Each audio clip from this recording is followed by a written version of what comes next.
Dalton's challenge. He leaned forward, elbows on the table. "All right then," he said, his voice low and testing. "Show me." He turned toward his assistant standing by the glass wall. "Get a few of our staff from around the office, the ones from different countries. Let's make this educational." Within minutes, people began to file in, a woman from France, a man from Japan, a few others from Spain, Germany, and South Africa. The employees whispered among themselves, unsure what was going on. Dalton gestured toward Maya. "This young lady says she can speak 9 languages. Let's see what she's got." The French woman stepped forward first, smiling kindly. She didn't expect much. "Bonjour, petite," she said. "Comment siez-vous?" Without hesitation, Maya replied, "Bonjour, madame. Je vais très bien, merci. C'est un honneur de vous rencontrer." The woman's eyebrows shot up. "That's perfect," she said in surprise. Dalton blinked. Not bad," he muttered. Next came the Japanese employee, a quiet man in a suit. Maya bowed slightly and said. He froze, then smiled. "Her accent is excellent," he said, nodding. Dalton leaned back again, crossing his arms. "All right, keep going." A Spanish man stepped up next. Maya turned to him and greeted, "Buenos dias, señor. Es un placer conocerlo." He burst out laughing, not mockingly this time, but in amazement. Fluent. Completely fluent. Then came German, Italian, Mandarin, Arabic, and Hindi. Each language flowed naturally, with tone, rhythm, and even hand gestures that fit the culture. By the 8th one, the room had gone utterly silent. Dalton's assistants stood motionless. Even the ones who had laughed earlier were now watching with awe. Finally, Dalton asked, "And the 9th?" Maya smiled faintly. "The 9th language," she said softly, "is the first one I ever learned, from my mother. Swahili." Then she said, "Mama alinafundisha kuwa manino yana nguvu kuliko pesa." Her voice was quiet, but it carried a weight that filled the room. The meaning of words. Dalton's face changed. "What does that mean?" he asked. "It means," Maya said, "my mother taught me that words are more powerful than money." The words seemed to hang in the air for a long time. No one laughed. No one spoke. Dalton swallowed, suddenly unsure of himself. He gestured for her to sit. "Tell me something," he said. "Where did you learn all of this?" Maya placed her backpack on the table and unzipped it. Inside were worn notebooks, some with bent corners, others filled with neat handwriting. "My mom works as a hotel cleaner," she said quietly. "We used to move from country to country because she followed work. Every time we stayed somewhere new, I tried to learn the language. I listened to the guests in the lobby, wrote down the words I didn't understand, and my mom helped me practice after her shift." She smiled, touching the pages. "These are all the words I've learned so far." The woman on the panel covered her mouth, holding back tears.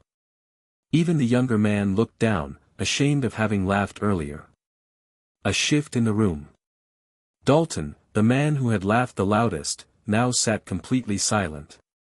He looked out the window at the skyline, the one he had conquered through money and ambition, and for the first time in a long while, it didn't seem so big.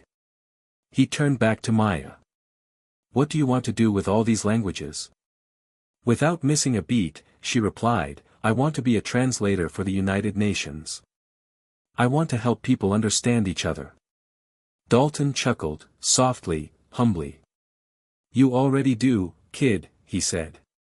He stood, walked to his desk, and took out a card, gold-plated with his name embossed. "This is a scholarship fund," he said. "I started it years ago, but honestly, I've never seen anyone who deserved it more." He handed it to her. "You remind me what intelligence really looks like." Maya's hands trembled as she took it. "Thank you, sir." No, he said quietly. Thank you. The lesson that stayed. Word spread quickly through the building. Someone who'd witnessed it uploaded a short clip online. By the next morning, millions had seen it. The caption read, "Little girl speaks 9 languages, leaves millionaire speechless." And for once, the world didn't argue, or debate, or fight in the comments. They just listened. Because sometimes, it takes the smallest voice in the room to remind us all what real intelligence sounds like. Dalton leaned forward, intrigued now. His eyes narrowed with curiosity, a mixture of disbelief and challenge glinting behind them. "All right," he said slowly, a smug smile creeping back onto his face. "I'll play along. Let's make it interesting." He motioned to his assistant standing by the glass wall. "Fetch the team. Let's have a little demonstration." The assistant hesitated, unsure if this was a joke, but one look at Dalton's raised brow sent him hurrying out of the room. The silence that followed was heavy. Maya stood there, still as stone, her hands folded neatly in front of her. The adults at the table watched her with a mix of amusement and curiosity. Within minutes, the door opened again. The assistant returned, and behind him came several employees from around the office. Men and women of different backgrounds, some wearing suits, others with ID badges still hanging from their necks. Dalton rose from his seat, buttoning his blazer. "All right, everyone," he said, his deep voice echoing in the room. "This young lady says she can speak 9 languages. Let's see if she's telling the truth." He folded his arms, his smirk returning. "Say something to each of them, in their native tongue." The first test, French. The first to step forward was a woman from France, tall, confident, with neatly tied hair and a skeptical smile. She crossed her arms, tilting her head slightly. "Bonjour, petite fille," she said softly. "Tu parles vraiment français?" "Hello, little girl. Do you really speak French?" Maya looked up at her and replied instantly, with perfect rhythm and tone. "Bonjour, madame. C'est un honneur de vous rencontrer." "Hello, ma'am. It's an honor to meet you." The woman's eyes widened. Her jaw parted slightly as if she'd just witnessed a magic trick. "That's perfect French," she whispered, stepping back in astonishment. Murmurs rippled through the room. Dalton raised a brow, slightly impressed but not ready to show it. "All right," he said. "Beginner's luck." The second test, Japanese. Next came a quiet man from Japan, who looked more curious than doubtful. He gave Maya a respectful nod and said, "Hello. Can you speak Japanese?" Maya smiled, bowed slightly, the way she'd seen Japanese people do, and replied fluently. "I'm happy to meet you. Your company is wonderful." The man's eyebrows shot up. He let out a soft laugh of disbelief. "Fluent," he murmured, nodding in admiration. "Her accent, it's native level." Dalton shifted in his seat. His smirk faded just a little. The third test, Spanish. A man from Spain stepped forward next, grinning widely. "All right, let's see what you've got, pequeña," he said playfully. Without missing a beat, Maya replied. "Buenos días, señor. Es un placer conocerlo. Habla muy rápido, pero entiendo todo." "Good morning, sir. It's a pleasure to meet you. You speak very fast, but I understand everything." The man's grin melted into pure astonishment. "Perfect," he said. "Completely perfect." The first test, French. The first to step forward was a woman from France, tall, confident, with neatly tied hair and a skeptical smile. She crossed her arms, tilting her head slightly. "Bonjour, petite fille," she said softly. "Tu parles vraiment français?" "Hello, little girl. Do you really speak French?" Maya looked up at her and replied instantly, with perfect rhythm and tone. "Bonjour, madame. C'est un honneur de vous rencontrer. Hello, ma'am. It's an honor to meet you. The woman's eyes widened. Her jaw parted slightly as if she'd just witnessed a magic trick. That's perfect French, she whispered, stepping back in astonishment. Murmurs rippled through the room. Dalton raised a brow, slightly impressed but not ready to show it. All right, he said. Beginner's luck. The second test, Japanese. Next came a quiet man from Japan, who looked more curious than doubtful. He gave Maya a respectful nod and said, "Hello. Can you speak Japanese?" Maya smiled, bowed slightly, the way she'd seen Japanese people do, and replied fluently. "I'm happy to meet you. Your company is wonderful." The man's eyebrows shot up. He let out a soft laugh of disbelief. "Fluent," he murmured, nodding in admiration. "Her accent, it's native level." Dalton shifted in his seat. His smirk faded just a little. The third test, Spanish. A man from Spain stepped forward next, grinning widely. "All right, let's see what you've got, pequeña," he said playfully. Without missing a beat, Maya replied. "Buenos días, señor. Es un placer conocerlo.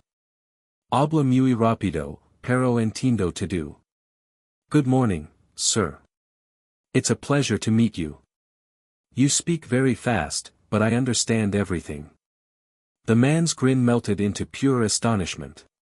"Perfect," he said. "Completely perfect." Dalton exhaled slowly, tapping his pen against the table. 3 down, he muttered. 6 to go. The fourth test, German. Next was a tall man with a stern face and a strong German accent. He folded his arms. "Sprechen Sie Deutsch?" he asked. "Do you speak German?" Maya nodded and replied confidently. "Ja, ich spreche Deutsch. Es freut Michigan, Sie kennenzulernen." "Yes, I speak German. It's a pleasure to meet you." The man smiled for the first time. "Sehr gut," he said, nodding approvingly. "Her pronunciation is flawless." Dalton leaned back now, pretending to be casual, but the crease in his brow betrayed his surprise. The fifth test, South Africa. Then came a woman from South Africa, who crossed her arms and said something softly in Zulu. "Sabobona, Tombazane and Kane. Waikukanda Loku." "Hello, little girl. Do you understand this?" Maya's face brightened. She replied without hesitation. "Njayakuzwa Kale Kakalu. Njayabongan Gokukuloma Nami." "I understand you very well. Thank you for speaking with me." The woman's hand flew to her mouth. "She's speaking Zulu, perfectly." Now the whispers in the room grew louder. Every employee who had laughed earlier was silent. Every skeptic had turned into a believer. Dalton stared at Maya, his mouth slightly open.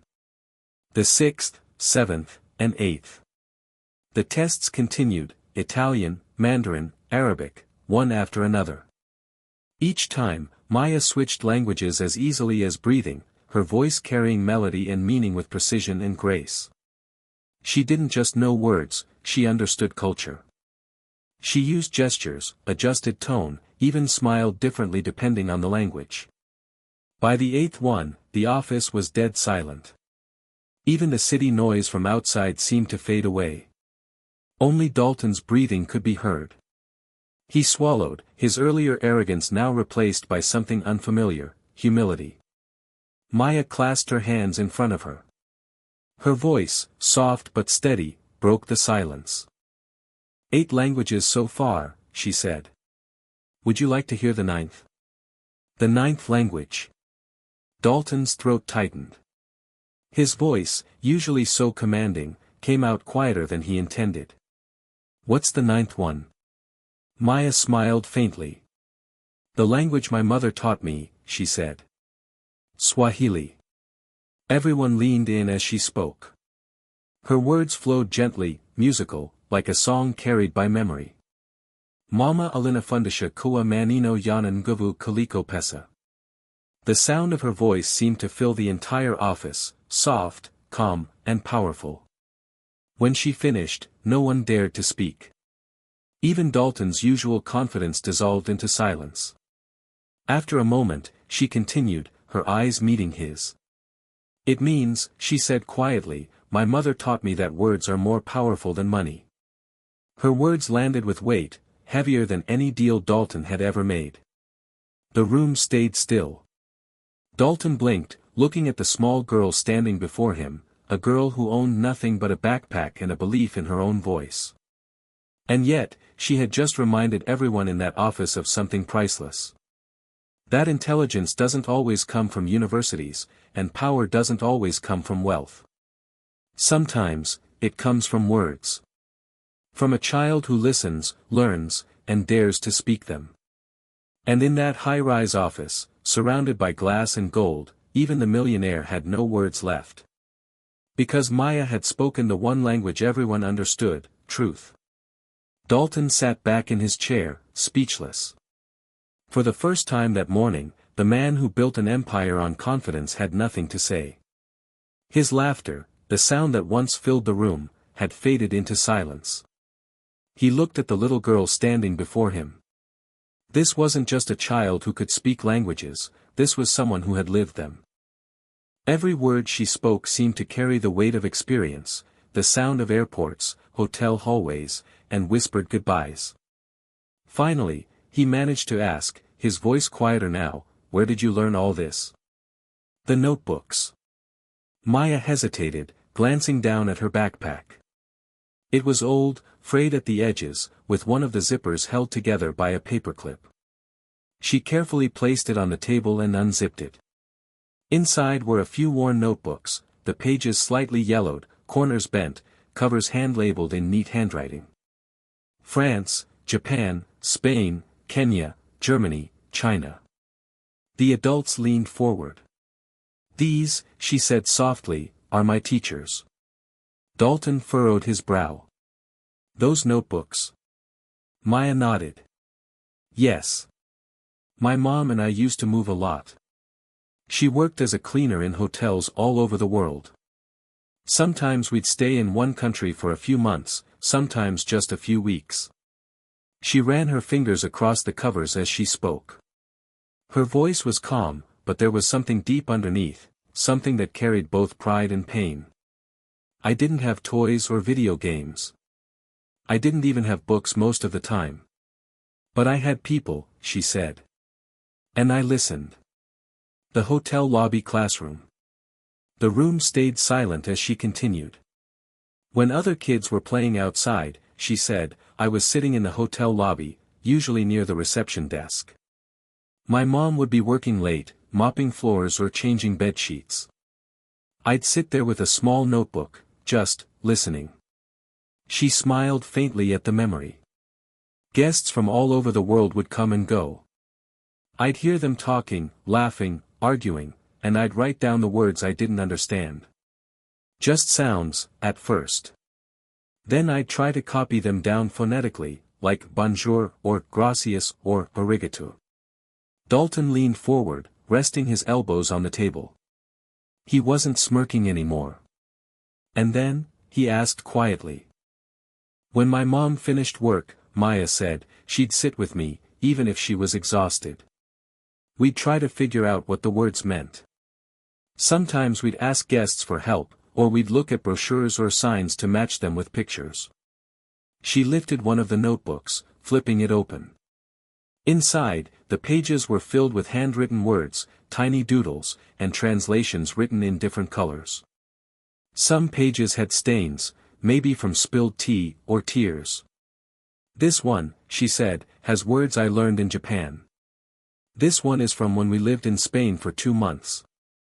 And this one," she smiled softly, "has English words I heard when my mom cleaned rooms in London." She looked up, her voice trembling slightly now. "Every page is a memory of where we stayed, and how hard my mom worked so I could keep learning." The shift in the room. No one moved. The woman sitting beside Dalton blinked rapidly, trying to hold back tears. The two young men who had laughed earlier stared at the table, ashamed of their earlier smirks. Even Dalton, the man who prided himself on being untouchable, felt something heavy in his chest. He glanced at Maya's small hands flipping through her notebooks, and for the first time in years, he saw something money couldn't buy: hunger for knowledge. He cleared his throat. "So, you never had a teacher?" Maya shook her head gently. "No teacher. Just people. And my mom." The simplicity of that answer hit harder than any speech could. The mother behind the genius. Dalton leaned back, his voice softer now. "Tell me about your mom." Maya smiled, the kind of smile that comes from love, not pride. "My mom is the smartest person I know," she said. "Even though she never went to college. She used to say, we may clean rooms, but we can fill our minds with anything we want." Her voice cracked slightly, but she didn't stop. "She always told me that knowledge isn't owned by rich people, it belongs to anyone who's curious enough to learn." She paused for a moment, then added, "Sometimes, when we couldn't afford dinner, she'd tell me stories in Swahili to distract me from feeling hungry. She said that when your stomach is empty, fill your mind instead." The room went utterly still. Dalton's throat tightened.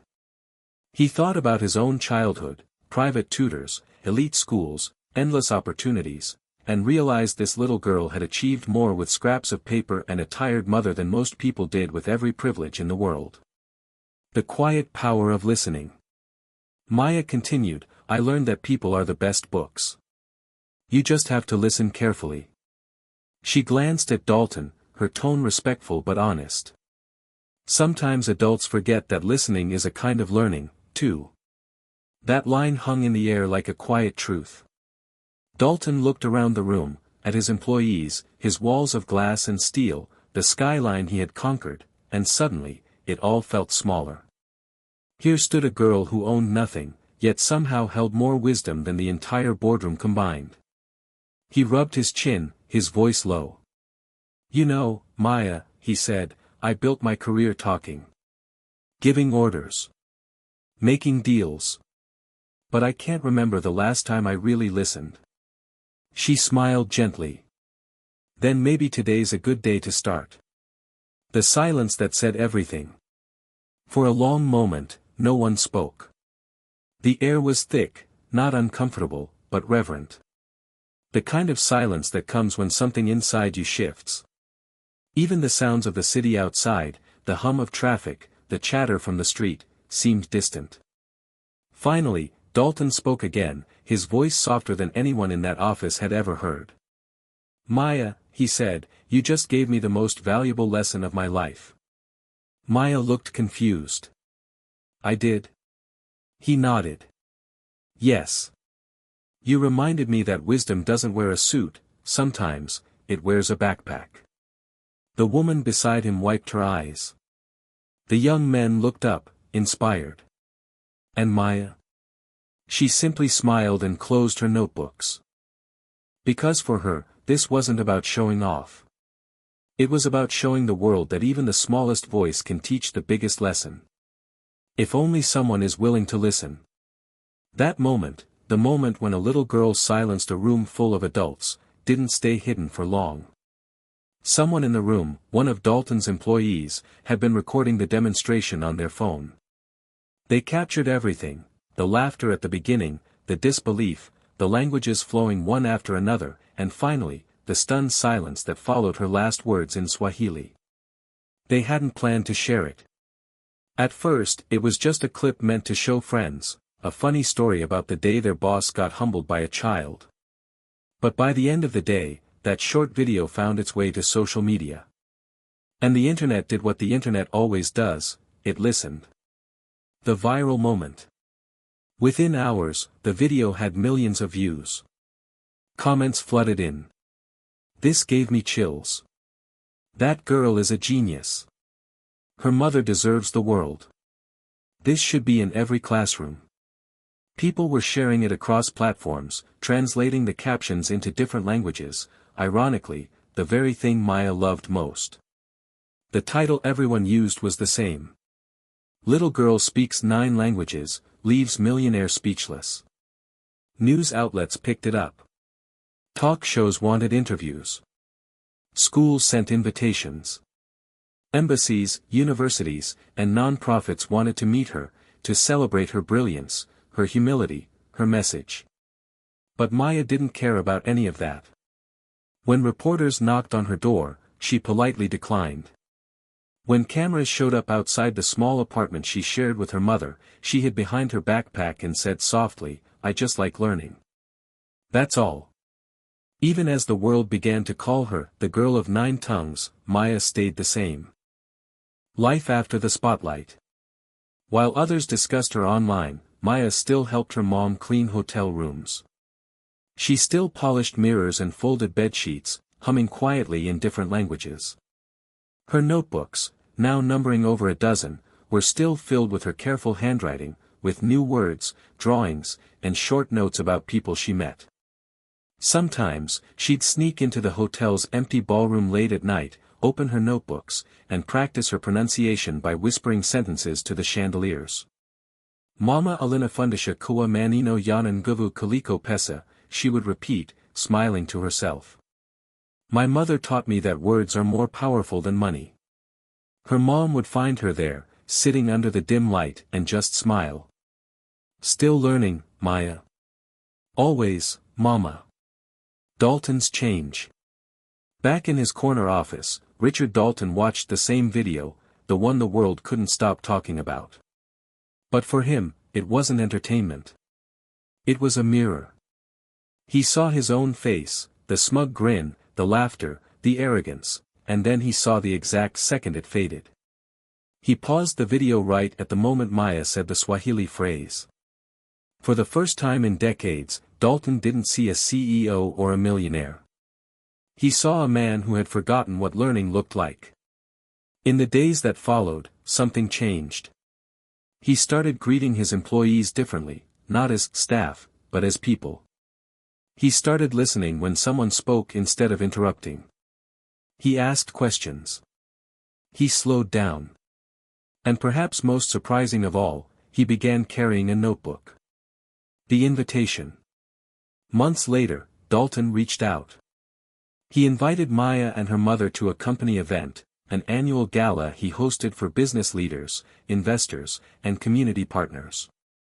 When they arrived, the giant ballroom sparkled with golden lights. Waiters carried trays of desserts, and a live orchestra played softly in the background. Maya clutched her small backpack nervously, feeling out of place among the tuxedos and gowns. Her mother gently placed a hand on her shoulder. "You belong here too, my love," she whispered. When it was time for Dalton's speech, the lights dimmed, and he stepped onto the stage. The crowd fell silent. He spoke slowly, a man who, for once, had thought deeply about his words. "I used to think success," he began, "was about talking louder than everyone else." He paused, glancing at the audience. "But a little girl named Maya taught me something I'll never forget." He smiled, looking toward where Maya and her mother Saturday. "She taught me that real success isn't about speaking louder, it's about listening better than anyone else."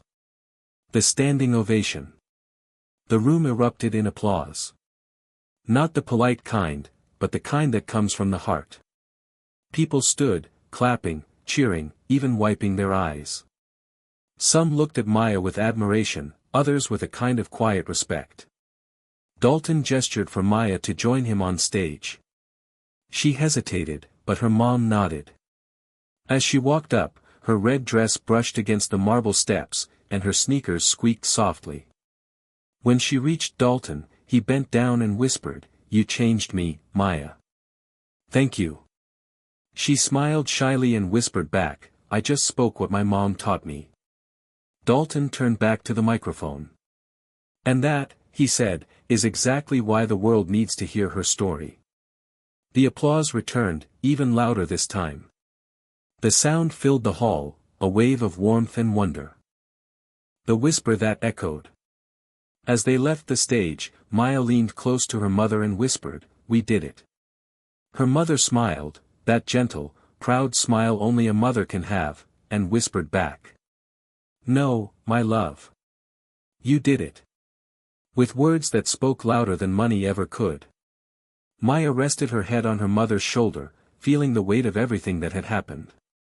The lights, the applause, the attention, none of it mattered as much as that one sentence. For Maya, the true reward wasn't fame or praise. It was knowing that her mother's words had reached people she'd never even met, through her voice, through her courage, through her belief that listening is as powerful as speaking. The legacy. In the following months, Dalton created a new foundation, one dedicated to funding language learning for underprivileged children around the world. He named it the Maya Project. When asked why, he simply replied, "Because one little girl reminded me that the greatest wealth we can share is understanding." Maya and her mother continued their quiet life, still traveling, still cleaning, still learning. But wherever they went, people recognized them, not because of a viral video, but because of the story it told. A story about humility. About a mother's love. About how wisdom can grow in the most unexpected places, even in the heart of a child with a backpack full of words.